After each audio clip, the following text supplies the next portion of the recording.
So that concludes our review of The Boys. Yeah, man. Okay, I was like, you had me waiting in anticipation right there, like, yeah. I was just gonna read off our stuff again. Yeah, go ahead. Email address if you want to get at us for business or anything like that. It is thebacchanalsquad@gmail.com.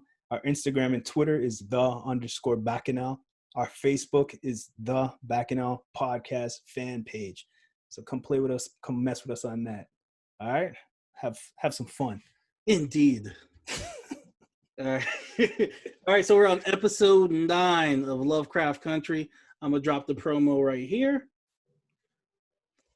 and we're near the end of the road. And do you know what's going on? Are you lost? I would love to sit someone down. I was telling you before recording and make them watch this episode and not any episode before this and see what they think of this show. Because they're probably gonna be like, man, what the hell is this? Got a guy running around, a woman running with purple stuff. She's electrocuting herself. Her kid bun up. It's like, what is going on? So we'll get straight to the spoilers with this. You want to do yeah. Or do you want to get straight into the conversation? How do you feel? Let's get into the shits. Let's get into the shits, man. I enjoyed this a lot, man. This was great. They're doing a great job with this show, as usual. There's a lot of Easter eggs and stuff like that in this, I'm sure that you might have seen. But the two people that pissed me off as usual. Yeah. Ruby old COON ass pissed me off. Always scheming. She's like, next time I want to be a redhead white woman. I was like, so disappointing. Shut your ass up. So disappointing. I was like, God, Ruby, what's wrong with you? Yeah. She's like, I don't like that one. Next time I want to be the red. She hit the switch on it early too. Like, come on, like you can't. This ain't just some car lot. This experiment ain't easy. We's gonna get us a redhead next time. I was like, oh my God, Ruby. Yeah, she ain't learned.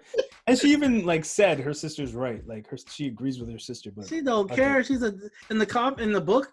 They write her kind of like a crackhead. Like I was about to say she must be a crackhead. Yeah, she's just like, oh, like she's not a drug addict, but in the book they write it that she's so addicted to that potion. Mm-hmm. But in the show, she's so addicted to that white privilege. And it's not white privilege because she's just one episode. She was like, "Oh, being white people crazy." It's not. Yeah, I thought that would conclude this whole. I thought that concluded it, but now she's like, "Redhead this time, redhead." We got 7. It's like you would think she would forward 2 steps back. What's going on with you, Ruby? You would think she would be like, "I want the potion you're having. I want to be a white man." For at least more than 2 hours. Yeah. Like, not this shitty ass bootleg ass potion you're giving me. You gave me a crackhead that my sister put it in the head. Yeah, exactly. And that didn't even phase her. Like, my sister put this woman in the coma. Maybe these aren't good people. Maybe exactly. I should trust them. Not Ruby. Make me a redhead this time. Your sister's there at the car, like, don't go with her. She's using you. She's manipulating you. She's making you snitch on us. Divide and conquer. And she's like, redhead. The same way I said that A-Train is Pookie from New Jack City, Ruby's Pookie from New Jack City. Oh God, yeah. So disappointing. He's cracked out. Let's talk about the daddy uncle, man. Uncle Daddy? Uncle Daddy. So this fool, we're going back in time. You might see your younger self. You might be confronted with things that you don't want to see. You have PTSD. You have the opportunity to save your niece. I'm finna get drunk first. I wanted to be like, why are you here? Go back in the damn portal. Do you know how like this is not a regular thing? We didn't take a subway up the block. Like we went back in time. Where's your boyfriend at? I think he's more useful. You stay here. You drink. Please get the bartender owner. Because you're a liability. You're a liability. He slowed down the whole mission. He had the tick running behind him. Like what the hell was that? I was so vexed with that, man. When Atticus was running behind him to save him from messing things up. Come on, man. Where's George? They need to leave him at home. They're like, look, I know you want to help, Dad, but you're drunk. You're not really useful. Like, your boyfriend at least works. He has a job. Cross-dress. Maybe we could have him disguise. Monroe's is sabotaging everything they do. I'm pretty sure he has useful skills, unlike you. So you sit this one out. His only useful thing that wasn't even useful for them. He killed that woman for no reason. That shit still pisses me off. He killed that woman for no reason. Never explained why. Where's her body? He's like, oh, you have a cookalooks? He's like, I gotta be the hottest in the game. You can't be around. The woman so clean. I was like, why? Yeah. You can't know all this information, but it's okay for them to go see that blonde woman. Yeah. Get information from her. They keep begging her for tricks. Come on, what is this shit? Doing? Yeah, but they should have went back in time to when the uncle got shot, and they gave Titus They should have put Montrese in front. Yeah, they should have. When they gave Atticus the choice, when he was like, "Who do you want me to shoot next?" He's like, "Shoot my damn uncle." And I understand Atticus is. I have a feeling that's what's gonna happen in the season finale. They're gonna go back to that spot. Because the thing, they're gonna be like, "Who you want to shoot? Shoot my uncle." Boom. In the book, like his dad just beat the dog shit out of him, and it makes like I understand Atticus's anger because I'm like, your dad beat you all these years because of his insecurities with himself. With his PTSD, and it's like the saying of his past trauma, his generational trauma. He passed it on to not even his real son. So you catching ass whippings from a stranger? Yeah, I would have been mad. I'd be so mad. I was like, you ain't even my real. He's all these years. Monroe's, man. He's like, all these years, I'm wishing this man was my dad, and the whole time he was, and you over here just that part hit me. I was like, man, this piece of shit. This could have been in 2 episodes if George was still alive and Monroe got shot in that moment. I'm telling you. George is alive in the books. That's what we pissed me off. I was like, all the people you could kill off, you killed off George? If George was alive, they would have figured out all this stuff. They would have worked together and used Christina properly and figured all this out. The way they were at that table in the first episode or second episode when they're like, he found the little booklet, the pamphlet, and he figured out, oh shit. He can kick people out the room. He can do this. You know what I mean? Every time they're plotting and trying to strategize, they're like, Montrese, you have something to add? He's like, huh? What? Montrose? Montrose, like, you got something to add? What? I'll drink it, y'all. I don't even know what y'all talking about. I'm like, why you here, man? Yeah, exactly. He's just sabotaging everything they do. Get your drunk ass the hell out of here, man. Yeah, man. They found him just pissy in the corner. They're like, yo, we need to sacrifice somebody. I'm like, that nigga right there. Go ahead. I think that's what they're going to do in the finale because he's just like. That's what I'm saying. They're going to go back in time to when I'll say, since Uncle Dad is both of them. Uncle Dad. When George and Montrose are there and the dude's like, who am I going to shoot? Or you come, he's going to shoot Montrose. And then the whole story is going to go. Here's my other problem. Way from that episode. There's a protection spell. Letty has one. Why don't you look? There's a symbol. Learn that shit. Yeah, exactly. Give yourself the protection spell. They have the book. Yeah, the protection. Yo, what are you doing? Now they tried the protection spell in the episode before. Now what happened? That wasn't the same one. He brought a vampire creature. I want the one where bullets bounce off me, Casey. Now it wasn't the cop, was it? Right? Because that one was black, so that could have been one of the cows that they were breeding that had the black ones. That was episode 2 of the farm where they have like That's what I was wondering. That one was out in the daytime. Remember the black one was? Oh, okay. So maybe he has some that he could bring out in the day and the night. It would be poetic justice if it is the sheriff. He's like, nah, you belong to me, boy. Now, why didn't that protective thing pop out in 1921? Casey. When he's trying to swing on people with one man against like 9 people. I didn't enjoy watching it, but I was wondering where the beast is going to pop out and help him. Man, he was on layaway. He was sleeping. He was relaxing. Whatever spell Letty has, reproduce that spell on yourself, on your dad, on your loved ones, on your child. They're like, nah, we're going to wing it. And I'm going to bring my drunk dad with me. Yeah. And, okay, so what's her name? Christina goes to the cop guy and sees him die, but doesn't take his blood to save the little girl. Because she's an asshole. She was. So I was like, what's going on here? I don't understand her character. Why'd she even go there? She reenacted the death of Emmett Till, and I thought that was her trying to like understand the black struggle and what he went through. Nope. But then she does the villainous laugh at the end. Yeah. And then back with the shits at the end. Yeah. See, having too many episodes makes the show get shaky. And I still enjoyed this, but I could see the shake. I could see that shake. Oh, it got the shaky. Starting to watch things, I'm like, wait, but if they did this, why don't they do that? You know, like connecting the dots, and the dots ain't connected. You know, and they're deriving from the source material. They derived from the source material completely. So I know the writer Matt Ruff's probably watching this. He's like, "The fuck they doing with my story? What is this shit?" I was like, "Is that True Blood I'm smelling? I'm getting a hint of True Blood in this show right now." People, I'm so afraid that they're gonna take that True Blood route, where they just go off the rails and just man, because I enjoyed it still, but I'm like, were they taking this to make it successful? Because the last episode, that the girl from Korea was in there for no reason for 5 minutes. She took a damn flight. Drama, man. She took a flight to say, "I told you so. I told you." That could have been a phone call. That's all that could have been a phone call. Exactly, and he done had that phone call. So what was the point of her being there? She gonna sacrifice herself from him being killed in the last episode? That's why it was there, Casey. She's gonna sacrifice. Someone's dying in the next episode. It's gonna be Montrose, or it's gonna be Jiha. She's gonna sacrifice herself to save him. They've been foreshadowing his dad sacrificing himself. So then they're gonna make Montrose really his dad in the show, not like the. He's gonna do just like Star-Lord and Homeboy. He'll be like, "I was your daddy the whole time, regardless, boy." Yeah, exactly. And he's gonna see all these memories of him throwing cereal. Like, man, eat that. You know, like all these back memories when he was little growing up. The nicest his dad was to him. All these little flashback moments, like, oh, he was kind of a dad. It's okay. Get your bed. Get in your bed. All these memories come back flashing. It's like he was a dad. Flashback of him just getting, yo. Did you feel bad for him when his dad beat his ass with that shitty mustache? Laugh, Casey, but this shit made me laugh. When Montrese was having a panic attack, and he thought about the Tulsa fire and some other stuff, and then the other memory was him clapping that man's cheeks. I was like, that shit made me laugh. He's like, "I'm about to die. Think of the good times."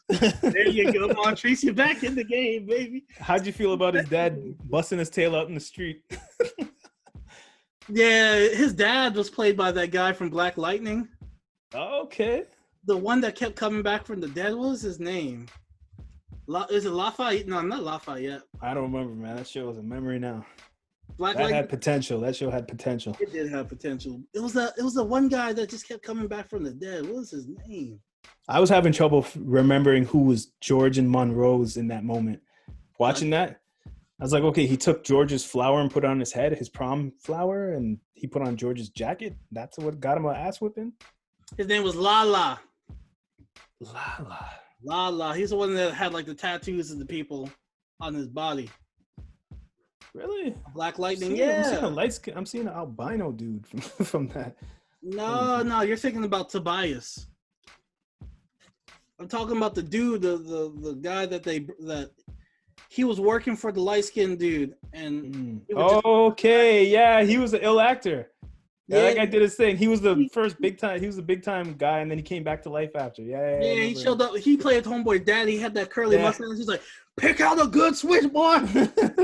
The mustache threw me off, man. He's like, "I'm gonna whoop your ass something proper." He's like, "You done had the man's coat on, and then you put a flower in your head." Not my time. I was like, what? He's so mad about that for? I was like, he ain't mad about the coat. He's like, his homophobic ass, that damn flower. Yeah, exactly. Flower is what pissed him off. Damn, man. He's like, "A flower? No, you gonna pick a damn switch now." I was like, "Oh Lord, that's how it was back in them days, man." He's just getting beat every day then because he came back a day when he was getting beat. That's some shit. Imagine coming back in time watching yourself get an ass kicking. Get in a cut tail. His dad was like the toxic niggas from the 90s where they think everything is gay. Anything that little boy probably he's like, "Nigga, you out here skipping? Go fetch me a switch again." My son just wants to bully. It's just a bully, man. What the hell? And then his brother should have stepped up, man. Come on, man. Where was his brother? His brother didn't do nothing at the time, right? He just came out later, tried to mac on that girl. She's like, "Not today, man. You watching your brother over here get the shit kicked out of him. You trying to slide in my cheeks here." He's like, "Yeah, they doing their thing back there, but how you doing?" While in the back going. Yeah, George didn't give a same shit. ass whooping he got, he put on the Atticus, man. Exactly. Yeah, that's the one of the most powerful parts of this whole story. Generational trauma, right there. That's the main thing about this and ending that. Even Christina has generational trauma. She's chasing something that like isn't even worth it. Eternal life. What the hell you want to be here forever for? You know what I mean? Like it ain't that great. So it's all generational trauma. She just wants to live up to something her dad, her ancestors were trying to do. For what? Who cares? Go live your life and enjoy yourself. I'm thinking of something. You think Ruby might feel some type of way about Letitia because she's light skinned? Yeah, I thought they were gonna get more into that in this show because like who Letitia's dad is, but they didn't break that down at all. They just left that. I'm like, didn't say nothing. I thought George was gonna be both their dads, like or something like that, because they're saying she was family, but I've realized after it's because she's having Atticus's kid. So, and they named the boy George, and he so happened to write the book Lovecraft Country. Yeah, none of that shit's in the book. They added all that in. They off the rails, man. They in their own world right now. So how do you feel about this show now that we're at the episode before the season finale? How do you feel about it? There's the cinematography I love. I like the cinematography with the scene where they're depicting the Tulsa massacre and walking in the fire. But from a story aspect and from the character aspect, you're just like, Hippolyta's getting shocked. Like, you might want to put some pep in your step. Like, what are you doing? Yeah, exactly. From a cinematic standpoint, you're like, oh, this scene is beautiful looking. Fire, it's symbolic. But from a story standpoint, Hippolyta's turning into Marge Simpson over there. You realize she turned into the comic book character that Diana drew. Yeah, that was dope. Her hair went all blue. That was what the metaphor was with the blue. I was like, okay. It's like, yo, going back to that was pretty dope. Yeah, I'm just like, you ran your ass off the first episode. I know you're a track star. But all these bombs and stuff going off. You know you're supposed to be at a certain spot at a certain time. She's walking. You want to walk in slow motion because I was like, the niece is dying here. Like, let's get this going. Y'all are looking at things happening. It's like, come on, man, let's get moving. Like, okay, it sucks and everything. That was pretty dope part of the episode where she was seeing the people burning and they're sacrificing themselves for the future. Like she was in the house and they're all burning. That was one of my favorite scenes of this. It's pretty powerful. And Janae Smollett actually got burnt during that scene. Like she finished the take and then she was like, ah, and like it ran. Michael Jackson Pepsi commercial. Yeah, she had to run and go to the hospital after that. I was like, damn, she did that for the culture, literally. She took one for the culture. I also like to see with Montrose where he's talking about the Tulsa massacre and he's looking at the camera. Yeah. And me and you, we know he basically talking to white American and like, look what y'all done did. Yeah. That's what that scene was. It's crazy. It's insane. The scene where it showed him with the glass reflecting and you could see what he's looking at and it was zooming in on him from the outside. That was a powerful shot that it had in this episode. He was just teary-eyed looking at this whole massacre happening. He's helpless. He can't do nothing. If he does something, he'll mess up the future. Because the thing is, like, we always hear statements, like, after Black Panther came out, they're like, we need a Wakanda. We need blah, blah, blah. We need our own Wakanda. We had our own Wakanda. It was Tulsa. They burnt that shit down. We had Tulsa. We had Rosewood. We had Auburn Avenue. We had Seneca Village. All burnt down. These are all Black villages and cities where Black people were prospering. We were doctors. We were a lawyer. And we provided for ourselves. I like how they mentioned the people's names during that scene. Because they like to know, like, this is real people that died. This show and The Watchmen both did a great job of depicting the Tulsa massacre. Yeah. I felt like they could have did a Watchmen crossover, like Sister Night or Night Sister ever showing up right there. That would have been crazy. I would have been like, holy shit. There's Dr. Manhattan. Lake Lanier. I was telling you about a lake before from Atlanta in Georgia.